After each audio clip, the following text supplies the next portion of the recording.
Hey there, food fans. Welcome back to the Food for Thoughtcast with me, your host, Melissa Reagan, and my co-host with the mostest chef, Steven Gonzalez. What is up, Steve? Hi, how's it going? It's going amazing. I am so excited for our guest today. Welcome, please, Nicole Patel to the show from Delicia Chocolatier in Austin, Texas. Am I Thank you clapping so loud enough much. to use the microphone? Hope so. Yeah, it picked it all up. Nicole, how are you? I'm doing wonderful. How about We're yourself? very excited to have you here. Fantastic. Yeah. Thank you. Super stoked on this. Super stoked. Thank you for taking the time. My pleasure. Thank you for having me. Absolutely. So where in go ahead, please. Oh, I was going to say, Melissa, it looks like it's getting kind of cold over there this time of year, huh? It's in the 60s, and I was just sharing before we started recording that I feel like I need a parka. It's cold. Yeah. Nicole and I are like, we look normal, and you have like a beanie on, like, it's different. I wasn't expecting that. It's been hoodie weather for 2 days, and I'm not mad about it. That would be wonderful. I can't wait. So Nicole, I'm in the Raleigh, North Carolina area, and we are experiencing what I've been told is false fall, but I refuse to accept that. I just want to say that it's fall now. So I intend on making chili and wearing fuzzy socks and just ignoring whatever second summer comes around. Pumpkin spice, hot chocolate weather, right? Apple cider, all the things, right? Yes. That time of year. So Nicole, where in Austin are you based? Are you from Austin? Not originally. I'm actually originally from the Northeast. I was born in Philadelphia and raised in New Jersey and Maryland. And I moved to Texas, to Central Texas area right before my senior year of high school. So I think I've lived here long enough to consider myself an honorary Texan. Yeah. Well, but we are located in Northwest Austin. So our culinary center and chocolate boutique is on the northwest side of Austin. Amazing. Well, Steve and I attended culinary school on the northwest side of Austin together. That's how we know each other. Oh, that's awesome. I think it's I think it's now the domain, but back then it's a teeny little strip mall with nothing in it except for the culinary. I remember that. I do. It's very different now. Yeah. I will be in Philadelphia here in a couple weeks. So if you have recommendations of places I should go check out, please let me know. I was just born in the military hospital there and lived across the river in New Jersey and moved from there when I was little. So I would not. Have you had your fill of snow in life, or do you miss it? I don't want to drive in it. Sure. That's for sure. But it doesn't always feel like the holidays here when it's sometimes 80 degrees out and everything's green and there's no snow. I would love to have a white Christmas. So I do miss it from that aspect. It's hard to be holly jolly when you have the AC on. It is. It is. So I'm a native Texan. I was born in Dallas, and I have been in North Carolina for about a year. But I lived in Austin for 9 years. And nice. Dearly love that city. I went for culinary school and decided I liked it, so stayed there. That's what most people once they get to Austin, they stay. That's what I did. Which is great. And Steve is born more in the Valley. More South Texas. Ish, right? Okay. Yeah, So. I was there just for culinary school, and as soon as we were done, I went down to San Antonio because we got family in San Antonio, and it just felt more at home than Austin. And I was too young to really appreciate my time in Austin. We'll say that. I'm going to pull out the classic line that everybody who's lived in Austin says, that now it's not like it was when I lived there. So I think everybody turns to their parents at some point. Like, that's not the Austin I knew. Yeah. Right.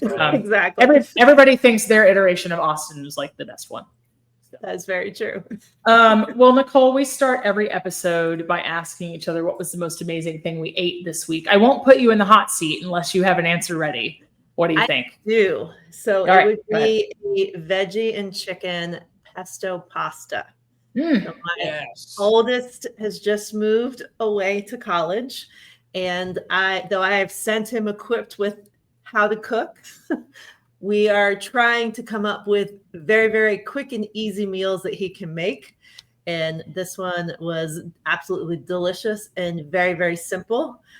Just pesto and some milk made into a roux and made into a thick sauce. Boil some pasta, roast some chicken, grill some veggies and all together in a pot, or a bowl. Excellent. Yeah, it sounds incredible. I love it. I was surprised by the simplicity of all the ingredients, but it tasted really, really, really good. So sometimes the most simple things are the best, right? That is very true. Steve, how about you? So the other night we had grilled cheese steak sandwiches. My wife was craving some steak and grilled cheeses, so I told her we'll get some Wagyu sirloin. We'll cook that off and just slice it real thin, and then just make your classic grilled cheeses. And of course, we can never just do like regular American cheese. It's always got to be like fancy and stuff like that. So, Steve's bougie. Yeah, just a little bit. But yeah, I mean, like we just had a couple fancy cheeses, things like that, and then just a little bit of some Cabernet to go with that because you got to do it that way, So bougie, yes, I guess. Nice. What's your secret to like the perfect crisp bread on the outside of grilled cheese? A lot of people like to use butter. I use mayonnaise, and for me, I just get a good crust out of that. I can't explain it. To me, that's what my oldest swears by. Yeah, he Googles a lot of time. Yes.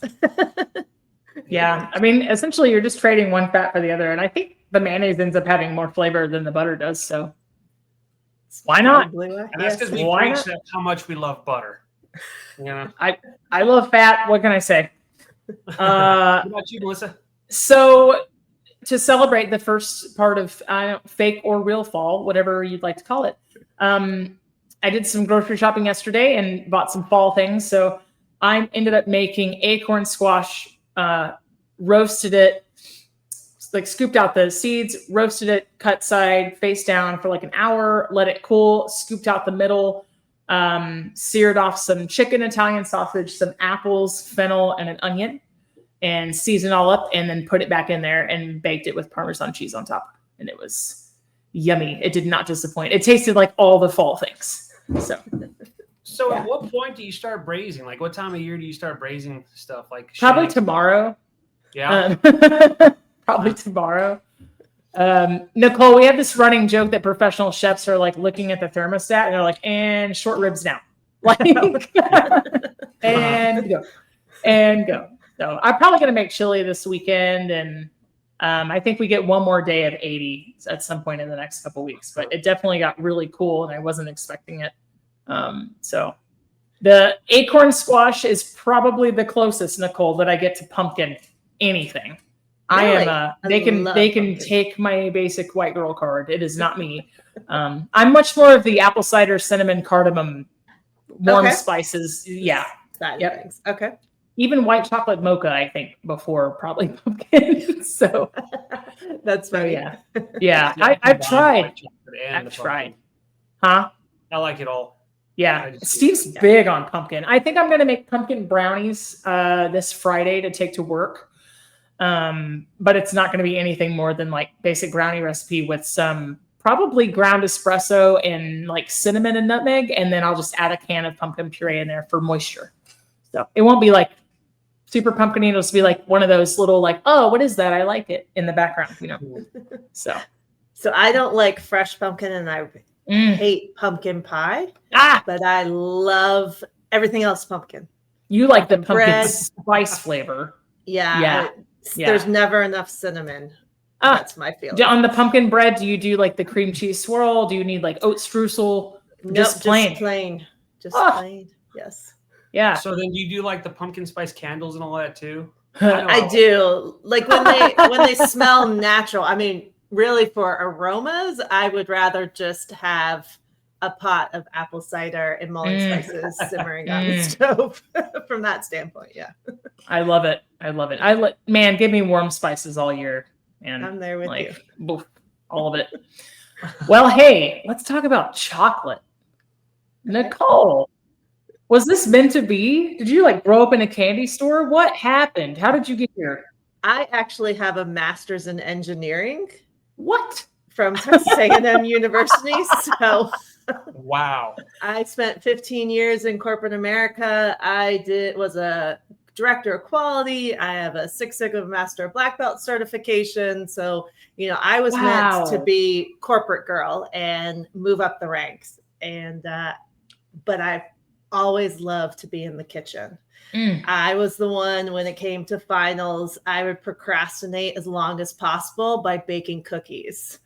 And my freezer at the end of finals would be full of cookies. So it's not a bad thing. I don't think so either. But I love it. It's a stress relief for me being in the kitchen, just being creative. Yeah. And so I found myself 8 months pregnant with our oldest. I must have been nesting because I had been watching a lot of cooking shows, and some of those were about handmade, homemade treats with chocolate around the holidays. And I thought, well, that looks easy. I can do that. And off to the kitchen I went. First I went to the grocery store. And of course, at this time, this was 2006.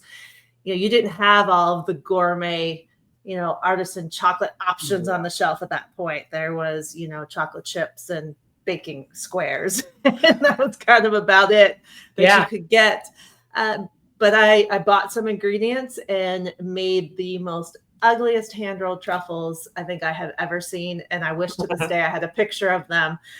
But that's what I sent to families and friends for the holidays. Our son was born 4 days later, so I didn't think much of it. But I just found myself more and more often in the kitchen, just wanting to play and experiment with chocolate. Chocolate's not an easy medium to work with at all. She's a fickle mistress. It is, temperatures are just not quite right, or it's just slightly too humid. Your melting points just then it just doesn't work. So I think it played to that engineering mindset. I was like, I'm going to figure this out. Like, I'm going to do my design of experiments and tweak each thing and figure out how to make the perfect, truffle recipe. And that's what I did for a couple of years. And then I decided, I can make truffles and sell them as wedding favors and just little side thing. That's a hell of a coping mechanism turned into career. Yes.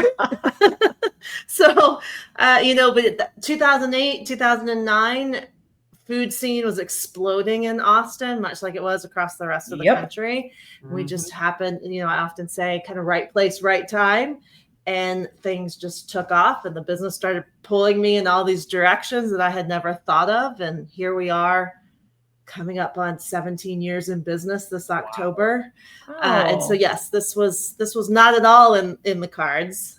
My professors in college always joked that one day you're going to be a CEO, but pretty sure he didn't mean of a chocolate business. Congratulations. That is insane. 2008, 2009 in Austin was an interesting year. I like to say that was the year that sriracha and bacon were big. Yes. Around that time, everywhere had a sriracha bacon thing. It was crazy. I remember that. Yes. Yeah. It was a wild time. Food scene was just insane at that point. And it was fun. It was exciting and mysterious, I think, at the same time. And then, as a new business owner, especially at that point, we didn't have Instagram and Reels and all that stuff that we could just go Google and see how to do something. We had to kind of figure it all out, and make the mistakes along the way. So there's a lot of fun and just the adventure, I think, of starting a business. What a time to be alive. Yeah. I can imagine being in an engineer and all that. The wheels are constantly turning. So you're like, okay, not demanding perfection, but reinventing what perfection is. I can only imagine all the different approaches you took. Well, and that you said it very eloquently, because I would have said the type A personality was really hard to kind of balance. And, to trying to get it to perfect to, okay, you've got to get a product out there and, and start selling. You got to start somewhere instead of just constantly being in the kitchen innovating. And so, people ask me, how'd you develop, this flavor, your fried chicken truffle? How'd you create that or come up with the collard greens and bacon truffle? And I was like, well, some of these are even just simpler flavors like butterscotch mocha. some of these flavors have just evolved and been perfected over 7, 8, 9 years, just, starting with the base recipe and going, okay, I think it's good enough. And then getting feedback from people tasting the chocolates and then, tweaking from there and improving. And I still continue to do that today, even flavors that have been around for 10, 15 years. That's insane. Like that is so amazing. I have to take us down a little bit of a rabbit trail really quickly, for nothing but my own amusement. Did you ever watch 30 Rock? I did not. No. If you did or didn't, it's fine. But they're in it's a corporate setting, and they go to a Six Sigma conference. Every time somebody brings it up, I think about this scene. And one of the main character goes, "Who's that?" And the guy goes, "Those are the Six Sigmas." And it's like 6 dudes in suits, which is completely not what it is. I don't know. It makes me laugh every single time somebody brings it up. That's like, funny. The 6 Sigmas. It's like 6 dudes. But anyway, I digress. Sorry. I can't help it. I can't help it.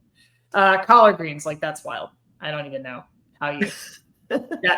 That is 1,000% mind blowing to me. That I love a savory in a chocolate, but that is just like another level.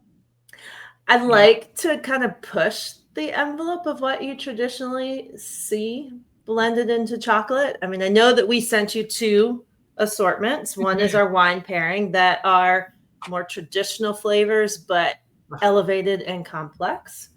And then the other assortment is our history of chocolate. And that has, there's gold chocolate in there. There's ruby chocolate. We have some savory flavors, and it tells the story of chocolate's path through history. So one of my favorite and one original savory flavors that we created was our Mexican mole truffle, which is in that history of chocolate box. It's the second one in the top. And it's perfect for Texans that have moved away. So this is like hysterical. I open these boxes. So in true form, I did tell Christina, I was like, I want to wait to try these with Nicole. And I opened the box, and having grown up with Stofers? No, that's lasagna people. Stovers? The chocolate people, right? I can't remember. I'm really having a super brain and if you fart didn't say it, I would have known it. But now I can't think of it. Oh, well, now I have to look it up. But so while you're looking that up, Stovers, isn't it Russell Stovers? Oh, you're right. So having grown up with them, all I was going to say is when I pulled this card out, I turned it over looking for the map of what the truffles were, because I grew up with grocery store chocolates, which there's nothing wrong with that. But I was like, oh no, I don't know which one's which. It's a work in progress. Yeah, no worries. We are working to redo all of our packaging over the next couple years for that. The wine pairing does have the card that has kind of the flavors listed, but all the flavors are listed on the back of the box. Are they in order? Here they are. Perfect. Okay. Right. Well, the packaging is super cute. Super cute. Yeah. The little ribbon. I was just the finishing touch. I was like, oh, I think these are hand tied. I was like, this is amazing. They are. So our packaging is modeled after a Tiffany's jewelry box. Oh. And I actually went to a Tiffany's jewelry store and asked them to show me how to tie the bow. And the lady there showed me like twice, and she said, I'm going to get in trouble if anyone sees me doing this. But yes, they're all hand tied, and that's cool.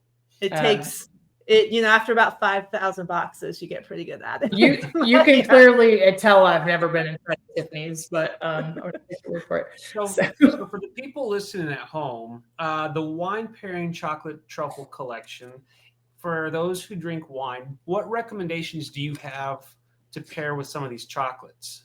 So this particular box was made specifically for pairing with wine. So some of the flavors in the box are actually infused with wine as well. But the intent is that pour yourself your favorite glass of wine and see what happens when you enjoy it with chocolate. Now, the best and easiest wine to pair with chocolate is a sparkling wine or a champagne. It's the easiest. You don't have to think about it. you can go just pick the pretty bottle off the shelf at the wine shop, open it up after you chill it, and pour yourself a glass and just indulge. If you are a red wine drinker, starting in the center truffle and going to the last and tasting the last 5 in the box pair beautifully with a really bold kind of fruit forward, a cab, something like a Napa cab or a nice, French Bordeaux is quite lovely with this. For everybody watching us on YouTube, thank you so much for watching. But this is the center truffle in the wine pairing box. I'm so excited. And they are that particular truffle. There's 2 in the box that are made with ruby chocolate. See that? And so it has a nice fruit, kind of sweetened raspberry milk taste to it. And it is naturally pink. It's made from unfermented and unroasted cacao beans. So it tastes similar to what raw, fresh cacao beans taste like. Nicole, would you be terribly offended if I cut these in half? No, not at all. I get that question all the time when we host our chocolate tasting experiences. First of all, there's a lot of things going on inside here. Yeah. And secondly, I can, but I should not eat 18 truffles. No. Why not? Diabetes. For my wife, because I'm pretty sure her feelings would be hurt if I didn't say it for her. You're very smart, man. So I tried making chocolate myself. Was it about a month or so ago? I learned quite a bit. The whole you gotta let the cacao beans ferment and stuff like that. And of course, I just kind of covered them up and left them in my kitchen. I'm like, I know I'm doing something wrong. There's mold growing. Like this doesn't look right. Oh no. Yeah, and it looked just very archaic. We'll say. Yes. So rustic doesn't do any justice. Even further than that, the chocolate industry is broken into 2 pieces. So what you're describing is the process for chocolate makers going bean to bar. And then there's individuals like myself that pick up at the bar and go to beautiful handcrafted truffles. Yeah. So it's a very segmented industry because, it's a lot to just do one piece of it. If you were going all the way from the bean to those beautiful handcrafted truffles, those little boxes would be hundreds and hundreds of dollars. Yeah. Yeah. You guys are going to have to ignore my face. I'm just going to eat these while we go along. I'm a massive apricot fan. Apricot and chocolate is underrated pairing. Yeah. I agree. Underrated. With you. And it's an underrated fruit. It's like an old people fruit. Like we go like a prune and like nobody wants it. It's so good. So you're talking about the lemon curd apricot truffle. Yes. That's in a white chocolate ganache that's been infused with freshly made lemon curd, some fresh lemon zest, and a little piece of apricot in the center. Brightness of that lemon. So cute. Amazing. Little baby piece of fruit in there. And this one is beautiful with kind of a fruit forward, Prosecco. Or even a cava, just has a little bit of acidity on it. So that pairs nicely with that lemon. So you kind of get the tartness of the fruit up front, that white chocolate, and then that zing from the lemon zest on the finish. Yeah.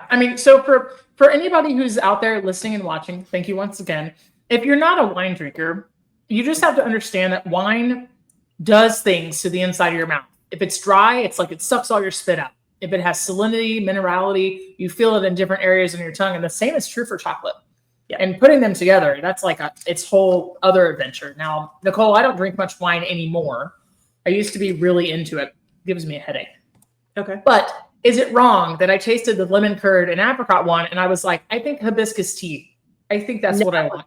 Not at all. Not at all. We host wine pairing with chocolate, bourbon, tea, coffee, and cheese pairing. So I am strong, advocate of anything. What was that, Steve?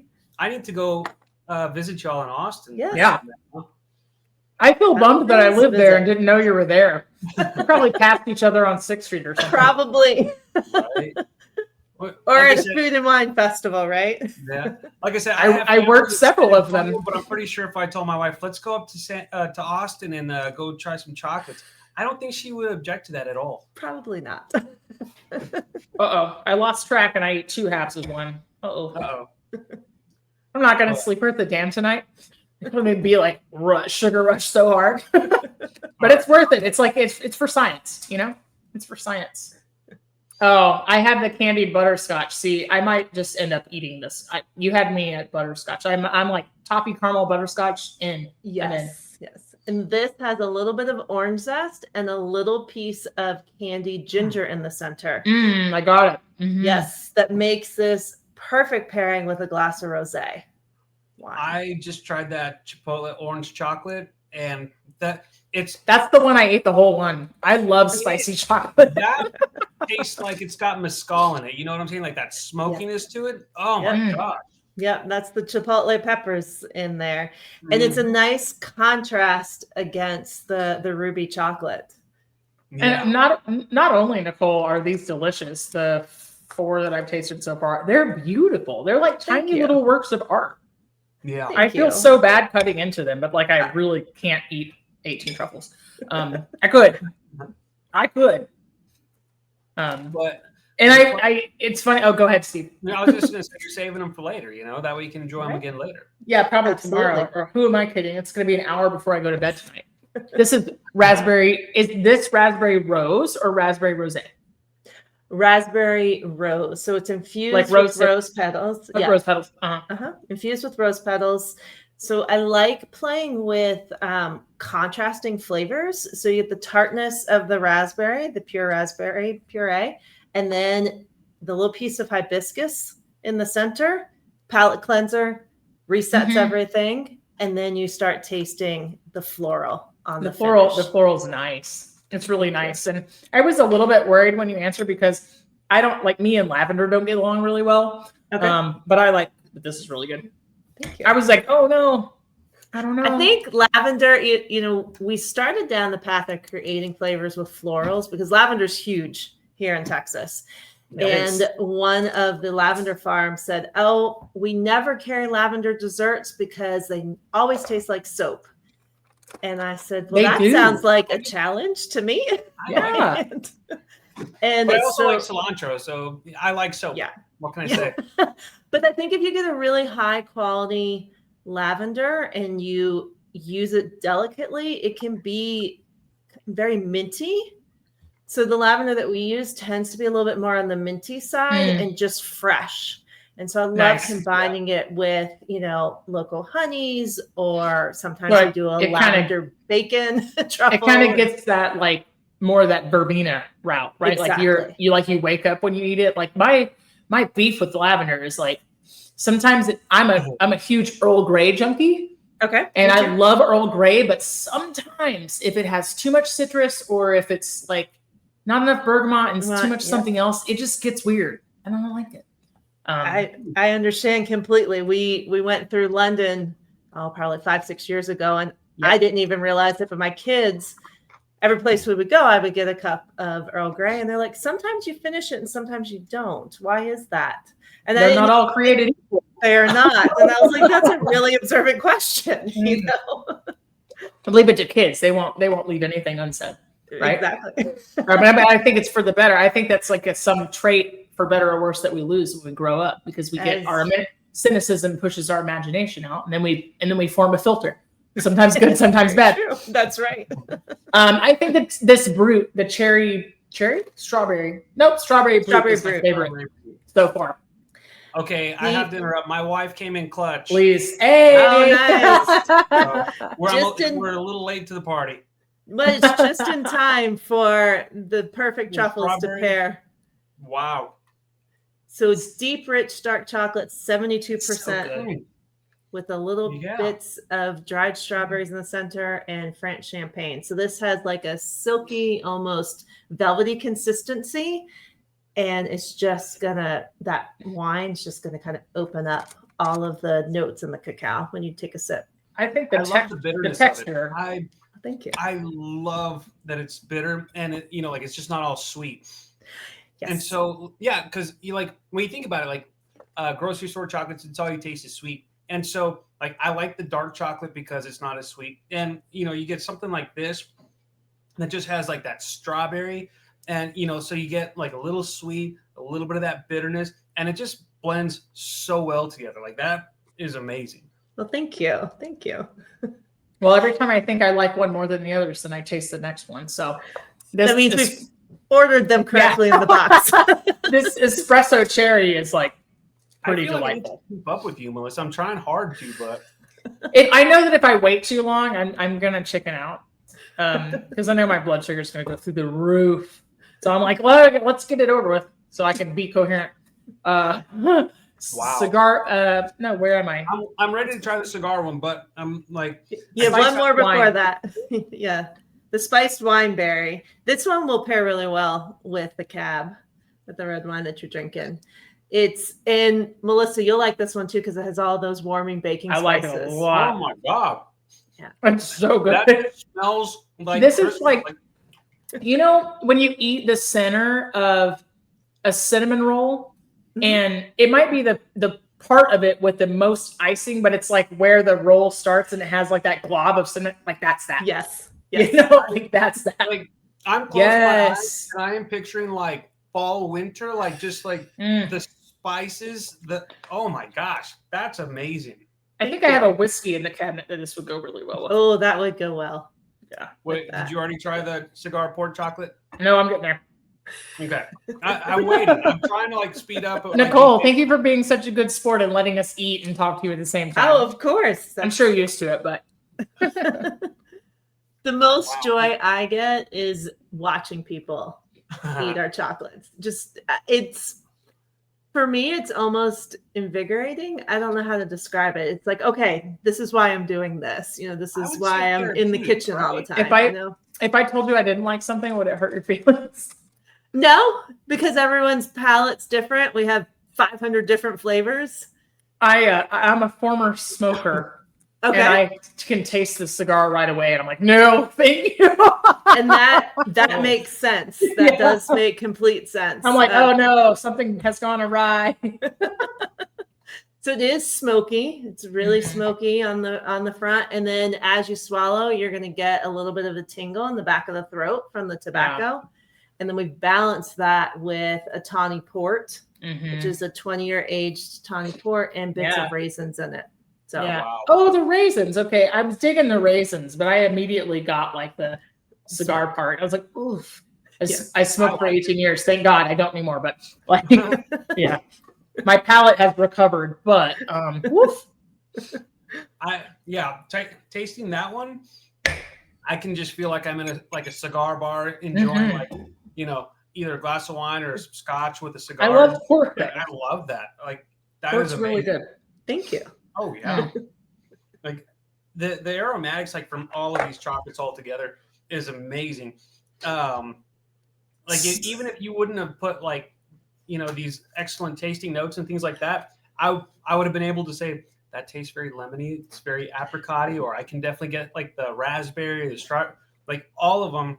I think they're really would be even be approachable to somebody who wasn't maybe didn't feel like they had a palate or maybe hadn't been through, didn't work in the industry, which I think is really fun because like maybe people can discover something that they never knew they just had to have. You know what I mean? Right.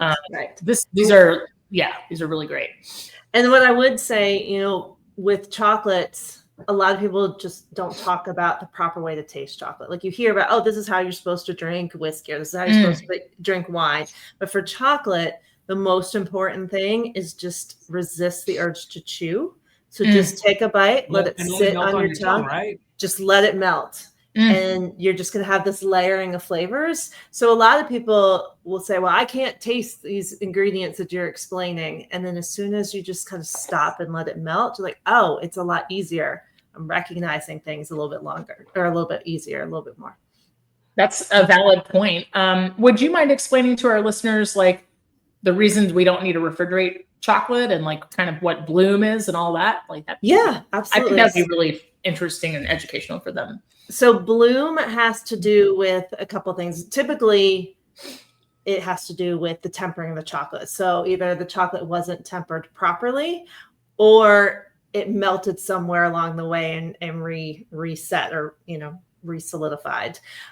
Bloom basically means that the sugar molecules haven't kind of like paired up properly to allow you to get that nice shine, that nice sheen to the chocolate, but more importantly, the nice snap when you bite into the chocolate or break the chocolate. Yeah.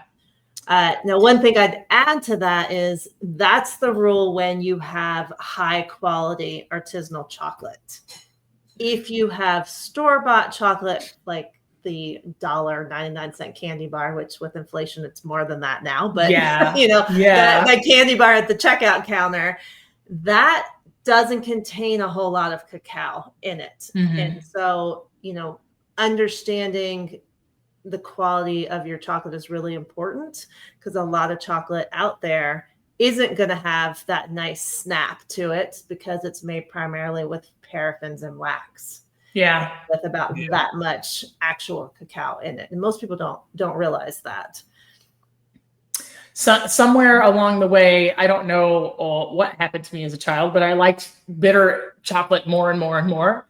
And I absolutely cannot stand white chocolate because it's so sweet, because it doesn't have any, it's just cocoa butter, right? Like it's just, I had a cook recently came back from a trip to El Salvador and brought me a brick of drinking chocolate. And I think it's like 91%. And I'm just going to confess here that I took a bite out of the bar straight. I was like, yes, let's go. I remember. Yeah. I like it. I like bitter and umami, man. Like that's what I like. Right. So, that's like probably why I like beer. 20 years ago, I loved white chocolate. I thought it was the best thing on earth. And as I've gotten older and my taste buds have changed, I prefer the bitter chocolates more than anything else. So milk chocolate, unless I'm really hungry, I'll eat it. But I prefer dark chocolate, things like that. It's interesting because we've watched the industry over, 16, 17 years. When we first started, it was mostly milk chocolate we were making. That's what people wanted. And then about 5-6 years later, probably 2011, 2012, everybody wanted dark chocolate. That's when all the health benefits about dark chocolate. That's because they started calling it a superfood, which is like a complete misnomer, but whatever. It must have boomed yourself. It did. And a lot more dark chocolate was being made. And then we went through COVID and everybody started asking for white chocolate. And I think it was the comfort food. People wanted sweeter things and those comfort foods. And now we're kind of coming back full circle. So yes, it's been interesting to watch those trends. You asked me a question earlier also about how to store chocolate properly. Yes. So you do not want to put your chocolate in the refrigerator, especially if it's like a solid chocolate bar or molded chocolate, because the condensation is going to leave little marks. I like to call them like little faded dots on your chocolate. It doesn't do anything to it. Like it doesn't ruin the chocolate. It just doesn't look as pretty. The other thing too is that you don't want to eat your chocolate cold because your palate can't taste and distinguish all the flavors. Yeah. Now, we do recommend sometimes if you want to extend the shelf life of truffles, because they have that ganache filling, and ganache is a blend of chocolate and cream. You can keep it in the fridge, put it in a Ziploc bag so it doesn't absorb any odors, but pull it out about 20, 30 minutes before you're going to enjoy so that it has time to come to room temperature. Again, for the purpose of allowing your palate to be able to taste the flavors. Got it. We talked a little bit about this. Steve and I did. We did flavors, the difference between flavors and taste.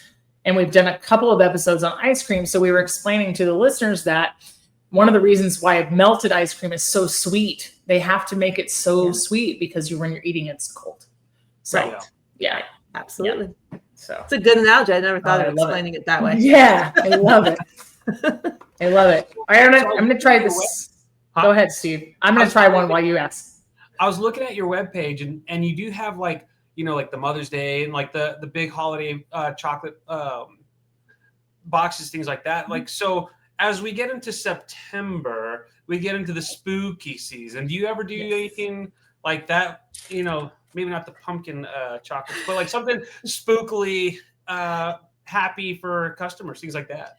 So we have limited edition collections for every holiday. So we will soon be releasing all of our fall and all of our Halloween flavors. Particularly for Halloween, we go back to the nostalgia, kind of the classic flavors, like the peanut butter cup, peanut butter milk chocolate infused truffle, caramel, and then a candy corn.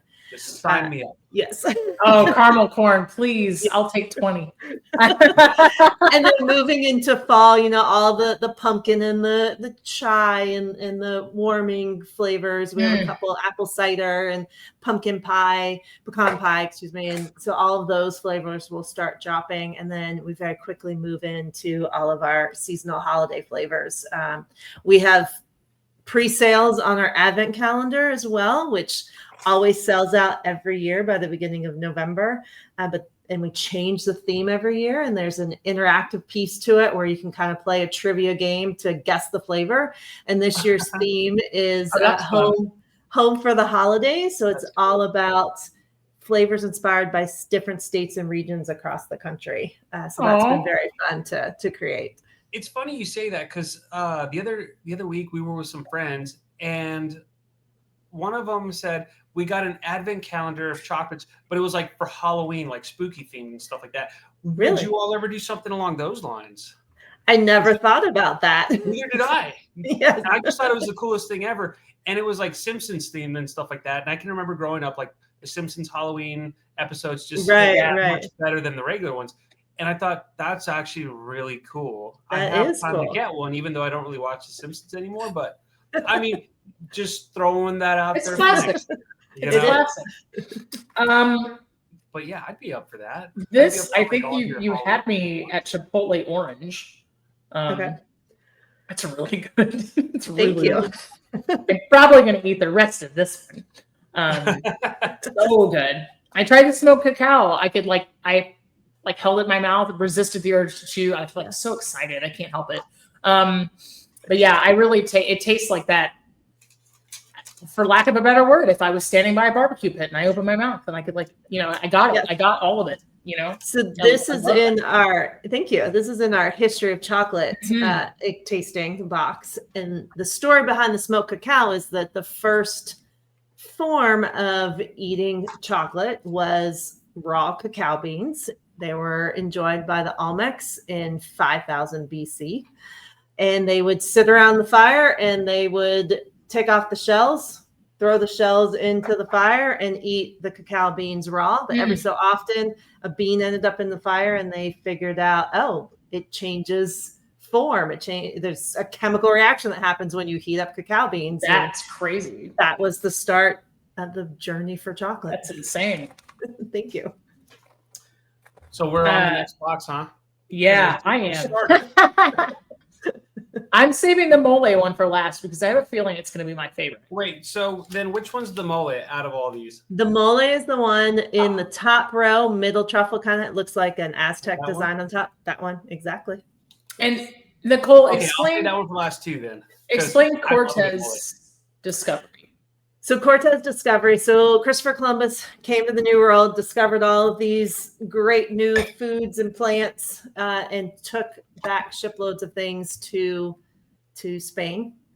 Part of that, the crops that he took back included cacao beans, but it kind of got overlooked because compared to corn that's yellow and tomatoes that are red, the cacao beans are kind of boring. They're just kind of brown. But it wasn't until Cortez explored more of the New World that he discovered on the Bahamas cacao plantations, he claimed them for the country of Spain. And Spain actually kept cacao a secret for over a century from the rest of Europe. So I just took a bite out of this one, and very anise forward. Yes, absolutely, it's amazing. So very licorice. I'm sorry, I hate licorice. No, so years I'm ago, trying. I'm just pretending it's fiddle. Make on them the anise, and it was really good. And this reminds me of that. Obviously a little bit of a different direction because it's chocolate, but wow, I like this box because I don't have all the tasting notes. So now I'm kind of guessing as to what's this? What's this? Yeah, that's pretty good. I like I think it's kind of fun to go on blind once in a while. Yeah. You can, like, you don't want to take all the fun out of it, you know? Okay, we're going to try this one next. So this takes us to Paris. So as I mentioned, Spain kept chocolate a secret for over 100 years. And it wasn't until a Spanish prince and a French princess married, part of the dowry was chocolate.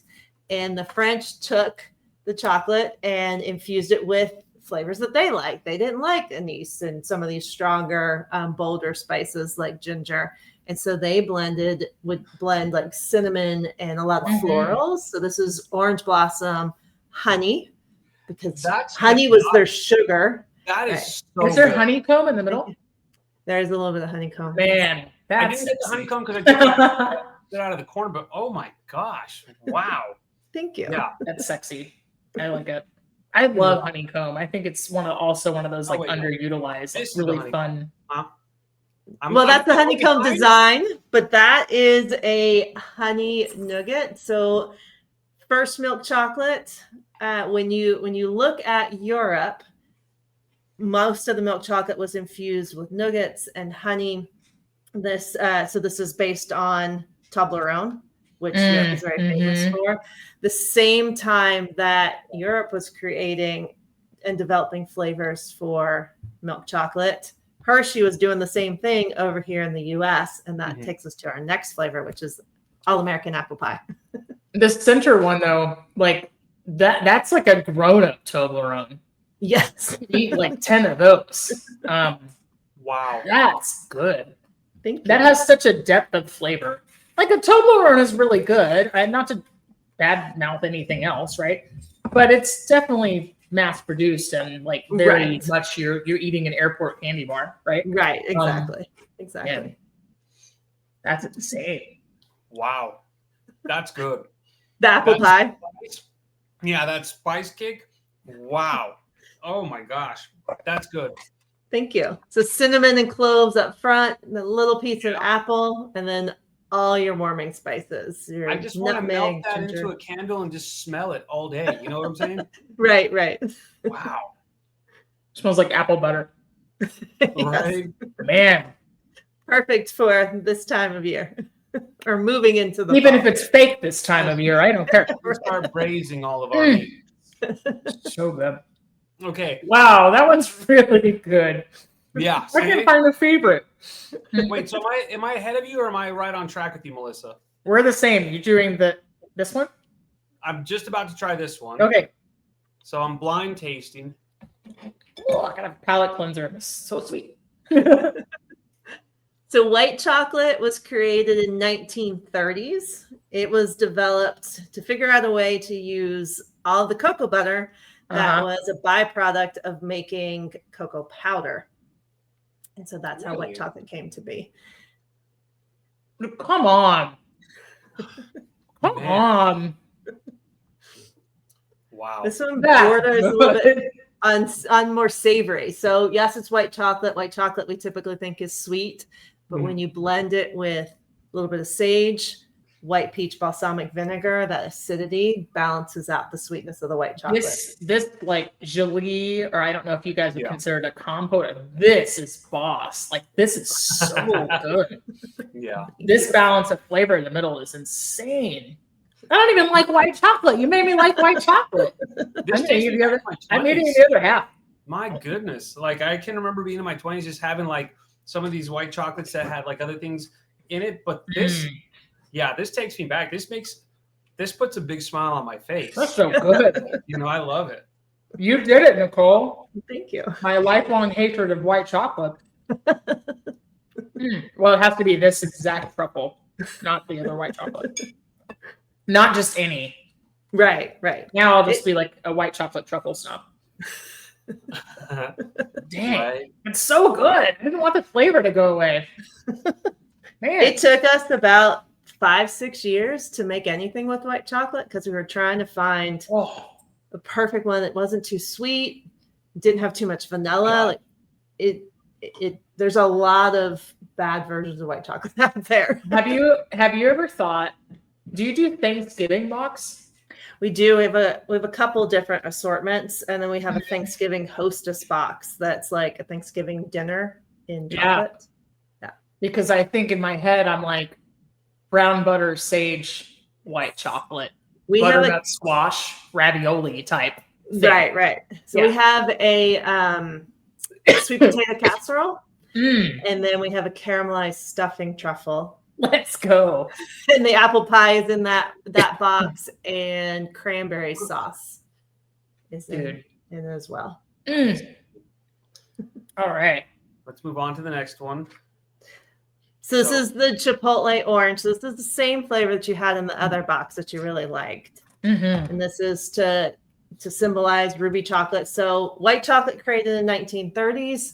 Ruby chocolate didn't come on the market till 2016. So it was almost 100 years before any kind of innovation happened in the chocolate world. I like it. With the creation of the ruby chocolate, yeah. Steve, are you at the cookie dough yet? I'm about to get there. This one right here? Yes. All right. So that is gold chocolate. And we are the first we think we're the first in the world to make anything with gold chocolate because it was released on the market right as COVID hit. Oh, so nice. No press whatsoever, but it is the most amazing flavor profile ever. The flavor, like one of those Biscoff cookies, like in a yes, with like a good creamy, like you know what I'm saying? Yeah, that's good. The flavor is insane, but what I'm really impressed with, and I don't know if it was intentional or not, is that the inside has the cookie dough consistency, even though it's a truffle. I was like, whoa. It's the first time I tasted gold chocolate, I was like, this reminds me of cookie dough ice cream. And that's what I want to emulate. So the consistency, the look, the colors, the little chips in there, I wanted it to look just like cookie dough. You nailed it. Thank you. That is incredible. I have to order the other. I know you had to make some fresh batches of the Taste of the South. Taste of the South, yes. But I have to order it because like my mind is going crazy over green chili queso. I'm like, I have to taste it. I have to. The other assortment that is really good that we'll be releasing here shortly is our Autumn Harvest, and that has our fried chicken truffle in it.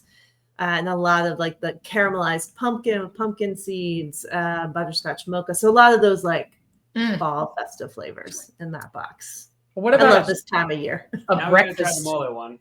What about a breakfast collection? No, I have it in my hand. It's queued up. Breakfast collection. That's a great idea. Biscuits and gravy, Nicole. That would be really good. Accept my challenge. You don't even have to credit us. I just run with it. You could do omelet. You could do, spinach Florentine. You could figure out some really wild. That is a good idea. Glazed donut. I have to taste that right now. I'm going. I feel like I'm in New Mexico eating coffee, of course. Oh my God. Like, yeah. You get that spice. That's not even fair how good that is. My goodness. I want a whole box of those. Those are really good. It's 8 peppers, 6 spice blends, in a 72% bittersweet Let's chocolate. go. Yeah. People don't do spicy chocolate often enough. It's so good. You don't understand. Like every time we have like Hatch and all that, this reminds me of that. Zip. It's such a great way, Oh my! Do you do? Those flavors, yeah. Wow. What about a hot wing collection? We have done a blue cheese and hot wings, but truffle. How do I order that? We rotate through flavors, and so we do tastings a lot of times where we roll out these limited editions, and I'm trying to figure out how to. It's one of the things for the next year to 18 months. We want to try to figure out how to have these available on kind of a rolling basis. I'm going to need a subscription, Nicole. Throw this out there. Like, a lot of wineries have like their wine clubs. You should have a chocolate club and, do it that way. Great idea, yeah. A ton of people signing up for that. I know that there's right here, I know that there's probably so many things in the way of these chocolate flavors that you've pioneered, but can you imagine if you successfully made like the world's only lemon pepper hot wing chocolate truffle? Like, I just think, I don't know, the collab, I don't know. I'm just like, that would be wild. Buffalo. I don't know. I don't know what that looks like, but like, I bet you could do it. Whatever it is, I bet you could make it amazing. So, did you guys ever get into the Dubai trend? We do make it. I have it limited edition in the store. It's funny when that trend hit because I was like, we've been doing filled chocolate bars forever. Like this is of course not something new. That's how TikTok works, man. Right. Somebody says this is new, and then 8,000 other people go like, we grew up with that. Like it was not right. Exactly. Yeah. So that mole one. See, sometimes I like to put, I don't know if we can say the name on the same podcast, but sometimes I like to put 5 of those kiss-shaped chocolates in my pot of chili right at the end. Yeah. Because I like those flavors together a lot. So sometimes when I make brownies, I like to put ancho chili powder in it. It's not too far off. I love that flavor combination a lot. So I'm glad because I love making flavors with peppers, and we have a ghost pepper drinking chocolate. Let's go. Yeah. I will pass on that one. If you want something a little milder, a cayenne drinking chocolate with a lot of those cinnamon and the ancho chilies, and you can't make enough flavors with peppers. I like that. I like all the peppered stuff because it's like it makes me want to go to New Mexico, have like a hatch burger, and then have one of these chocolates, and it just goes hand in hand. You know, like it's so good. Right. You know, have you noticed like everything I've told you, like it reminds me of something. It gives a good memory, something along those lines, and it puts a smile on my face with every chocolate that we've had. You know, I love that. I think that's our association with food, right? You know, it is. It's tied so closely to memories, and you know, we'll come up with flavors, and we'll have people say I just had this flashback of my grandmother for some reason, and I don't know why. And it's like you're associating that flavor with a memory, which is awesome. Yeah, it's your sense of taste and smell is like so strong with the things that the memories that you have or the things that you consider sentimental. It's crazy. Yeah. Right. It's crazy. And I think it's like, you know, it would be particularly devastating to lose one of those senses. You know, it's so strongly tied, I think, into what our identity is and who we are. You know, exactly. It's wild. Nicole, what do you like? Do you eat other candy? Like, do you eat other chocolate? Like, are you allowed to say? Like, what is it? Do you make chocolate in your time off? Do you like to cook savory food when you're not doing chocolate? Like, what does that look like? So, in my free time, which I have very little free time. Yes. Right. I know that feeling. For the other business owners out there, they know what I'm talking about. But I do love to cook. I like to cook, you know, fancy dinners and things like that for my kids, which is proving to be a slight challenge for my son that is now on his own in college, where he wants to make these gourmet meals. And I'm like, you just need to get food on the table to eat, you know, spoil them a little bit in that regard. But I do not eat chocolate. I'm going to throw a little curveball out there for you. I can't eat chocolate. It gives me migraines. So I don't taste others, and I don't even taste my flavors. I develop everything simply with my sense of smell. That is insane. Wow. And that's been forever. Been forever. I didn't realize when I started Delicia Chocolatier how bad the migraines were from chocolate, because I would never gravitated towards chocolate as a kid. I mean, I went trick-or-treating, and I remember, you know, eating chocolate here and there, but it wasn't the dessert thing I had to have. I loved pastries and pies and cakes and things like that instead. So we were maybe 2-3 years in business, and we were preparing for the Aspen Food and Wine Festival, and I was creating like 30 new flavors and tasting them all, just little tastes. And I was like, why am I feeling so sick? And we finally were like, oh, there's an association between the two. And so I can't eat chocolate. All with your sense of smell. Mm-hmm. You must have the nose of a bloodhound. I mean, for anybody who's listened to us for a long time, we've talked about how the sense of smell can really help you while you're cooking. You know, like Steve and I could be 30 feet away. We wouldn't be doing this for a long time. We could be 30 feet away from a pot of soup that was stuck on the bottom, and we'd be able to be like, it's scorched, it's burnt, right? Yeah. But regular old, you know, people who cook as a hobby, home cooks, wives and moms, dads, you know, just getting the basics out every week, or people who even would consider themselves foodies may not even have developed that skill. So that is insane. That is so amazing. Good for you. And I'm so glad you're not dealing with migraines anymore and like not knowing why, because that sounds miserable. So I wonder if it's allergy. You know, I wonder if it's some compound in there. It's crazy. I can't drink coffee either. It does the same thing. So I don't know if it's caffeine. You know, there's a little bit of caffeine in chocolate. Trace. So maybe trace amount. Amount, but I might just be really sensitive to it. Yeah. You could be. Yeah. Yeah. 100%. Okay, I'm going to capitalize on my moment before we wrap. I just got to say, do it. I have a request. Sure. Foie gras truffle. Please. Oh, please. Oh, please, I'll order it. That just popped in my mind. I'm sorry. You know, we were talking about like different flavors, and I'm thinking, okay, what can I come up with? Foie gras truffle. Foie gras, ruby port, and cranberries. Well, foie gras and Sancerre, I think. But Steve loves foie gras. I like it too. I love foie gras like I love s'mores. It's amazing. You know, foie gras s'mores is what I need to try next. Well, I love that you've been such a good sport with us just screaming recommendations at you, because it's really hard if you're a creative. I think sometimes that there is this like primitive urge in creatives where somebody mentions a thing and they go, I can't do that now. It wasn't an original idea. You know, like, some people have a natural like, nope, it's off the table now because I didn't come up with it. So if any of the truffles that you made came from tonight, you can call it the food cast truffle. Love it. Some of our best ideas have come out of just customer requests or conversations. Yes. Because at some point you kind of hit a wall, I think, in creatively coming up with food, and you get kind of stuck. And so it's nice to have fresh ideas just to kind of mull over and think about. So yeah, I appreciate it. Yeah, 100%. We're like food nerds. It could go all night. Yeah. Go ahead, Steve. Go ahead. So for those people who are watching or following, where can they follow you? Are you on social media?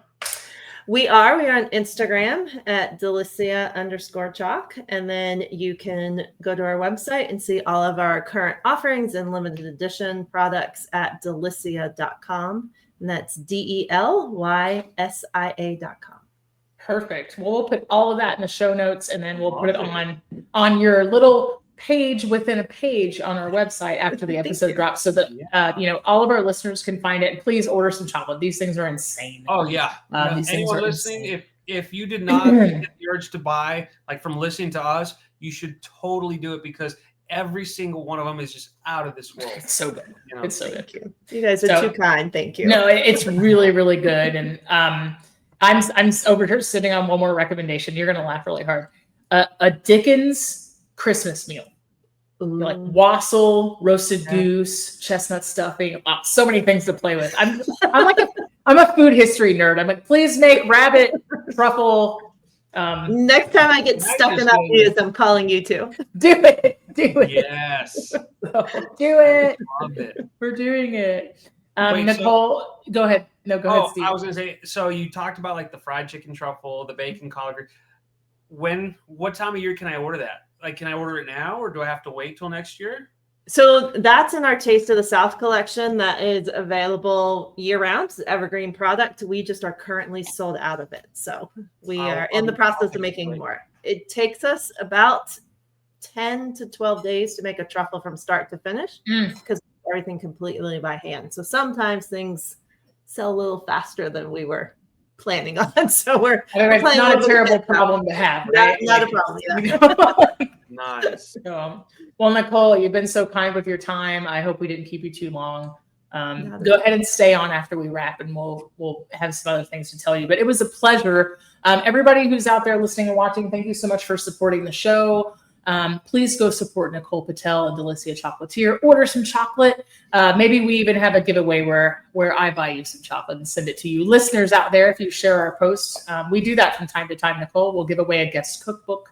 I'll send some goodies, some swag. So maybe I'll be contacting you for some truffle collections to give to some lucky listeners. But it's been a real pleasure. And for me and Steve, we got to go. We'll see you later. Bye. Bye.